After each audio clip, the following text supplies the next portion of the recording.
քաղաքացիական ակտիվիստ հրապարակախոս, ով նոր է վերադարձել Թուրքիայից, եւ Սիրելի Գայանը կուզենայի այդ ծրագրերի մասին զրուցել, այցի նպատակը որն էր, ովքեր էին ընդգրկված,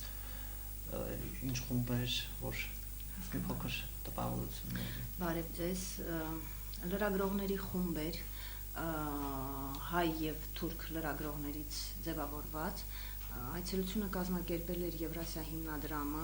Հայաստանում եւ Թուրքիայում իր գործընկերների հետ, հանրային լրագրության ակումբ, Civilnet, Հելսինկյան քաղաքացիական ասամբլեա TEPAV Թուրքիայում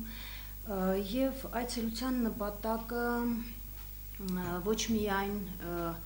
միմյանց ճանաչելու անհրաժեշտություններ հայ եւ թուրք լրագրողների, այլև երկրները պիտի ճանաչեինք, այսինքն հայ լրագրողները իրենց համար պետք է բացահայտեին Թուրքիան եւ թուրք լրագրողները Հայաստանը, եւ մենք այցելեցինք ոչ թե այն Թուրքիան, որտեղ որպես կանոն այցելություններ են իրականացվում, այսինքն արևմտյան Հայաստան կամ արևելյան Թուրքիա, որը հայկական հատվածն է պատմական, այլ մենք այցելեցինք Թուրքիայի արևմտյան հատվածը, որը մեզ համար այդքան էլ ճանաչելի հատված չէ, որովհետև եթե Հայաստանից տուրիստական խմբեր են գնում կամ լրագրողներ են գնում, որպես կանոն գնում են անի, գնում են պատմական այն վայրերը, որոնք առնչություն ունեն մեզ հետ, մեր պատմության հետ, մեր ճակատագրի հետ։ Իսկ այս այցելությունը այս անգամ կազմակերպվել էր, որպեսզի մենք հասկանայինք, թե որն է այլ Թուրքիան, եվրոպական հատվածը Թուրքիայի։ Եվ շրջագայեցինք այդ հատվածում 10 օր միասին, սա կոչվում էր բաստուր, այսինքն ավտոբուսով էինք շրջագայում եւ եղանք Թուրքիայի խոշոր քաղաքներում եւ այն տուրիստական վայրերում, որոնք շատ հայտնի են աշխարհում։ Ես կուզենայի նաեւ հարցնել ամեն անգամ Թուրքիա գնալով եւ հետ վերադառնալուց այդ զգացողությունները, երբ որ դու նաեւ ինձ պատմում էիր եւ որ եղել եք Ադանայում եւ քո տպավորությունները եւ որ չէիր կարողանում զսպել այդ արյան կանչը։ Այո։ Իհարկե, որքան էլ Թուրքիայի արևմտյան հատվածը շատ ավելի քիչ է առնչվում հայերին կամ հայկականությանը, միևնույն է, մենք եղանք Կիլիկիայում, այսինքն պատմական Կիլիկյան Հայաստանում եւ եղանք Ադանայում նաեւ։ Ադանայում իհարկե զգացողությունները մեր սրվեցին, որովհետև մինչ այդ եթե մենք այցելում էինք Թուրքիայի խոշոր քաղաքները, իսկ Թուրքիայի խոշոր քաղաքների բնակչության թվաքանակը գոնե մեզ համար շատ զարմանալի է, որովհետև օրինակ Ադանայում 4 միլիոն բնակչություն կա, այս նույն Ադանայում, կամ Անկարայում, որտեղ 8 միլիոն է բնակչությունը, Ստամբուլի մասին չեմ խոսում, 20 կամ 19 միլիոն, բայց Ադանան սրեց այնուամենայնիվ մեր զգացողությունները, որովհետև եթե մինչ այդ մենք հետաքրքրված էինք ենթակառույցներով Թուրքիայի այդ երկրի եւ տնտեսական զարգացվածության այդ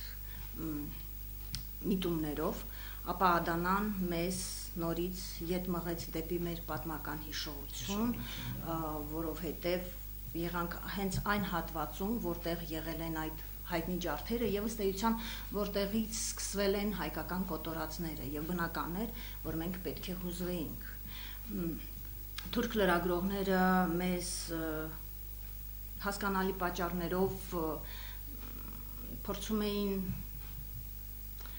բացատրել, որ այնուամենայնիվ հարաբերությունները պետք է կարգավորվեն եւ այնուամենայնիվ պատմական հիշողությունը պետք է դուրս մղվի մեր հարաբերություններից,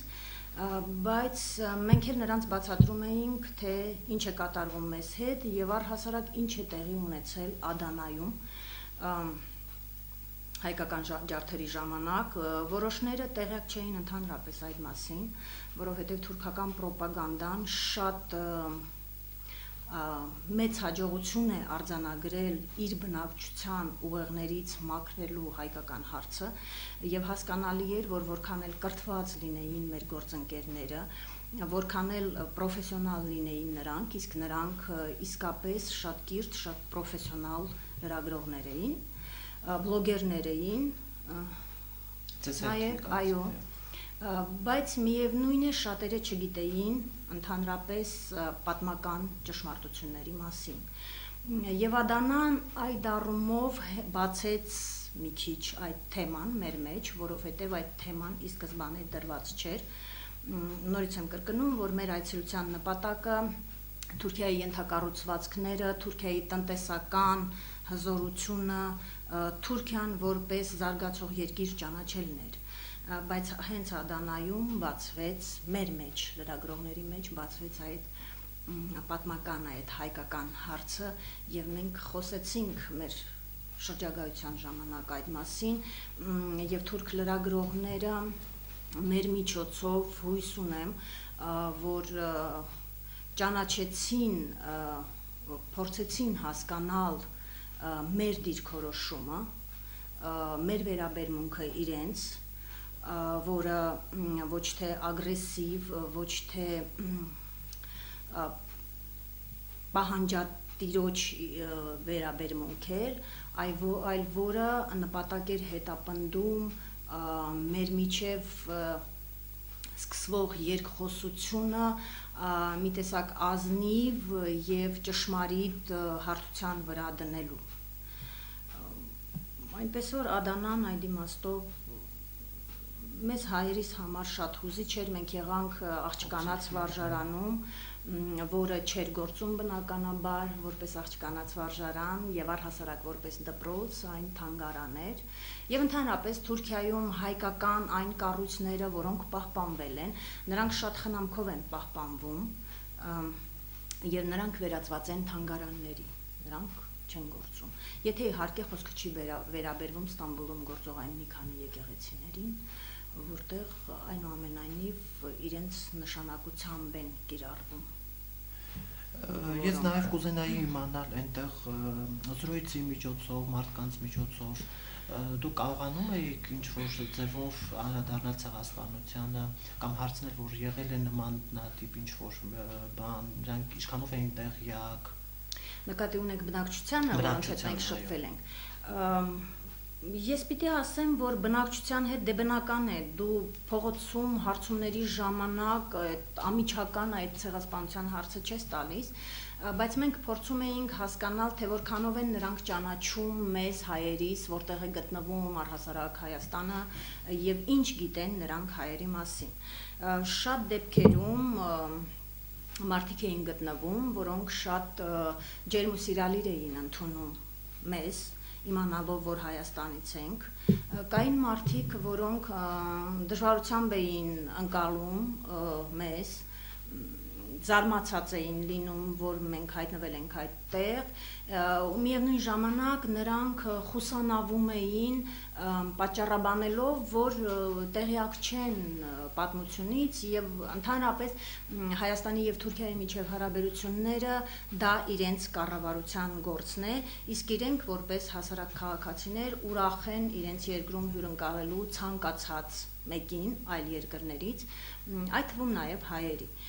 Բայց մեր խմբում, մեր լրագրողական խմբում այդ հարցումներից հետո անընդհատ հիասթափության ինչ-որ տարր առաջանում, որովհետև հատկապես սկսնակ լրագրողները, երիտասարդ լրագրողները իմ կարծիքով, իմ տպավորությամբ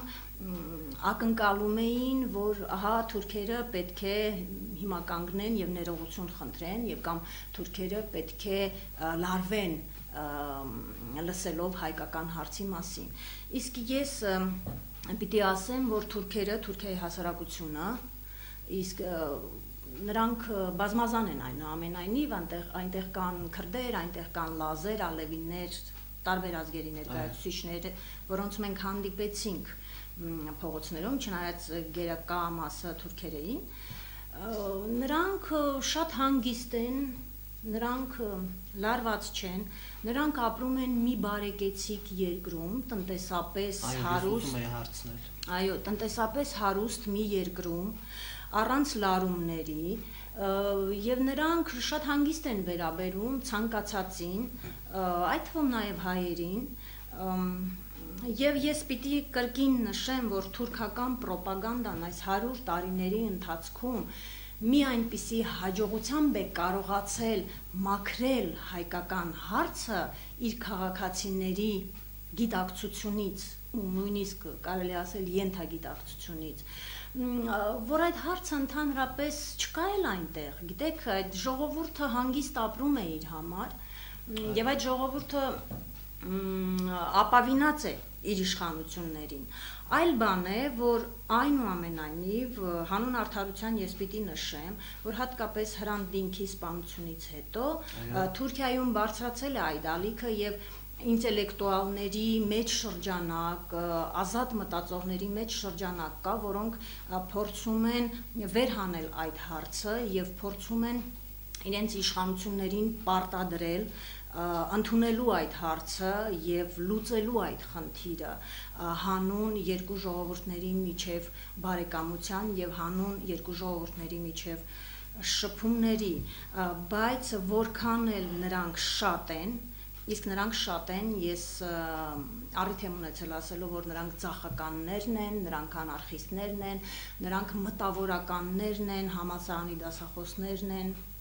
այդ մտավոր շրջանակներն են, բայց միևնույն է Թուրքիայի բնակչությունը, որը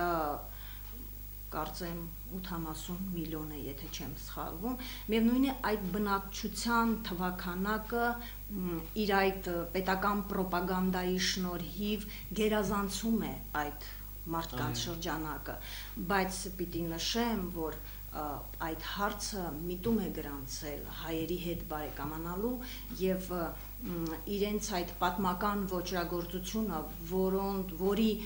իրավահաջորդը այսօրվա Թուրքիայի իշխանություններն են, ստանձնեն եւ խիզախեն ուղիղ նայելու իրենց պատմությանը, որը ուղղակի խաչվում է մեր պատմության հետ։ Ես նաև կուզենայի հարցնել, դուք եղաք Թուրքիայի տարբեր շրջաններում եւ կարծում եմ էքսկուրսավար կար եւ ինքը ինչպես էր բացատրում այն մանավանդ այն տեղանքի մասին, որը մերն է եղել, հա, իրենք պատմություն է ինչպես են վերցրել եւ սովորեցրել իրենց ներկայացնել աշխարհին։ Ես նորից պիտի ասեմ, որ Թուրքիայի այն հատվածը, որտեղ մենք եղանք, դա մեծամասամբ պատմական Հունաստաններ, պատմական Բյուզանդիաներ։ Մենք եղանք իհարկե շատ կարևոր, շատ հետաքրքիր մի քանի պատմամշակութային վայրերում, դա Կապադոկիան է, որտեղ կեսարներից հալածվող քրիստոնյաներն են եկել եւ բնակատեղի ստեղծել, դա վիմափոր, դա մի հրաշք էր, դա տեսնել է պետք, ես բառեր չունեմ նկարագրելու այդ հրաշքը, թե ինչ վիմափոր եկեղեցիներ մենք տեսանք, ինչ որմնանկարներով, որը հիանալի պահպանվում է պետության կողմից եւ պետությունը ամեն ինչ անում է, որպեսզի այդ պատմամշակութային հուշարձանը ներկայացնի որպես այսօրվա գոյություն ունեցող Թուրքիայի արժեք։ Եղանք Փամուկ Կալեյում, որը նույնպես անտիկ մի քաղաք էր, հունական, եւ թուրքերը նշում են, որ դա հունական քաղաք է, որտեղ եղել է Ապոլոնի տաճարը, դա առողջարան է նաեւ, որովհետեւ այնտեղ կան առողջարար ջրեր, եղանք Եփեսոսում, դա նույնպես մի մարմարե քաղաք էր, անտիկ, որտեղ եղել է Կլեոպատրան եւ Կեսարը, այսինքն նրանք կանգ են առել այդ քաղաքում Հռոմի ճանապարհին, եւ թուրքական իշխանությունները իհարկե նշում են, որ դրանք հունական են, պատմում են, որ դրանք այդ էքսկուրսավարները պատմում են այդ քաղաքի մասին, բայց այն վայրերում, որտեղ քրիստոնյաներ են եղել, այսինքն այդ անտիկ քաղաքները նախաքրիստոնեական քաղաքներ են։ Իսկ օրինակ Կապադոկիայում էքսկուրսավարը այդպես շրջանցելով էր պատմում քրիստոնյաների պատմությունը, որովհետև բնականաբար քրիստոնյաների պատմությունը առնչվում է հայերին։ Այսինքն մեր Գրիգոր Լուսավորիչը, որը եղել է այնտեղ եւ Կապադոկիայից է եկել Հայաստան, որքան ինձ հիշողությունս չի դավաճանում, այն քրիստոնյաները, որոնք կառուցել են այդ վիմափոր եկեղեցիները, նրանց մասին առանձնապես չեն ծավալվում եւ իդեպ նշեմ, որ այդ էքսկուրսավարը նշում էր, որ դա եղել է հետական բնակատեղի ու մեկ էլ այսպես լղոզելով անցնում է դեպի հույներ, դեպի քրիստոնյաներ եւ ասում է, որ ահա սրանից հետո ուրեմն Օսմանյան կայսրությունն է եկել եւ այստեղ հաստատվել են եւ ճիշտ է բարբարոսություններ են նշում մի թեթև, բայց այնուամենայնիվ շրջանցում է։ Մենք եղանք պատմական Կիլիկիայում նաեւ Լևոն Թագավորի ամրոցում եւ թուրքերը մեր գործընկերները, որոնք մեզ հետ էին, նրանք մեզ պատմում էին, որ սա Իլան Կալեն է, այսինքն օձերի ամրոցը։ Բնականաբար մեզ մոտ հարց առաջացավ, ինչու եք դուք այն անվանում օձերի ամրոց, եւ նրանք ասացին, պատճառաբանեցին, որ այստեղ երևի օձերը շատ են, դրա համար դա կոչվում է օձերի ամրոց, բայց պատմությունը չգիտեին։ Իհարկե, մի հատված գիտեին պատմական, թե ինչպես են օսմանները, սելջուկները, հետո օսմանները գրավել այդ ամրոցը, Իմիջիալոց ամրոցի վրա ծածանվում էր թուրքական դրոշը եւ առհասարակ Թուրքիայում բոլոր այդ ամրոցների, բոլոր այդ բնակատեղիների, բոլոր այդ անտիկ քաղաքների եւ քրիստոնեական բնակատեղերի վրա ծածանվում է թուրքական դրոշով, այն տպավորությունն է, որ դա իրենց հաղթանակի նշանն է։ Իսկ Լևոնի ամրոցի մասին տեղեկություններ ընդհանրապես չեն տրվում եւ թուրքերը չգիտեն այդ մասին, դե բնականաբար, որովհետեւ հայկական հարցը, ես նորից եմ ասում, պետական հայեցակարգով պիտի իրենց քաղաքացիների գիտակցությունից վերանա եւ ընդհանրապես իրենց քաղաքացիները պիտի վստահ լինեն, որ դա իրենց երկիրն է, այո, հասկանալի է, որ դա իրենց երկիրն է, բայց այդ պատմական ճշմարտությունները նրանք մաքրում են եւ Լևոնի ամրոցը ուղղակի ներկայացվում է որպես օձերի ամրոց։ Թուրք լրագրողները ծրագրի շրջանակներում ձեզ հետ վերադարձան Հայաստան եւ քանի օր մնացին այստեղ տպավորությունները մեր երկրի ինչպիսին էր։ Դե ես կարող եմ խոսել միայն իմ տպավորությունների մասին։ Իհարկե մենք վերադարձանք Հայաստան, որովհետև դա ծրագրի մի մասն էր, եւ թուրք լրագրողները, որոնց մեջ կային 1-2 հոգի, որոնք այնուամենայնիվ լինելով շատ քաղաքավարի, լինելով շատ կիրթ մարդիկ,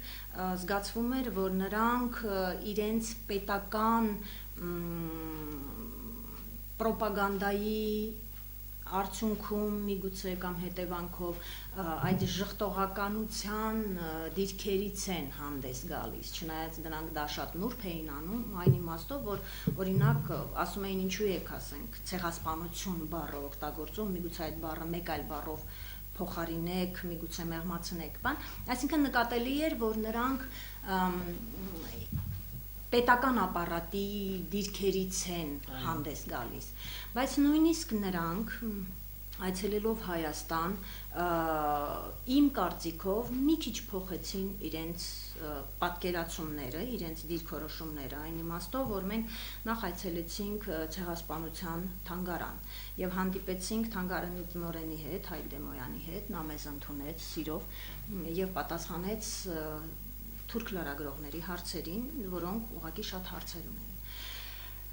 Թանգարանում իհարկե հիմա վերանորոգման աշխատանքներ են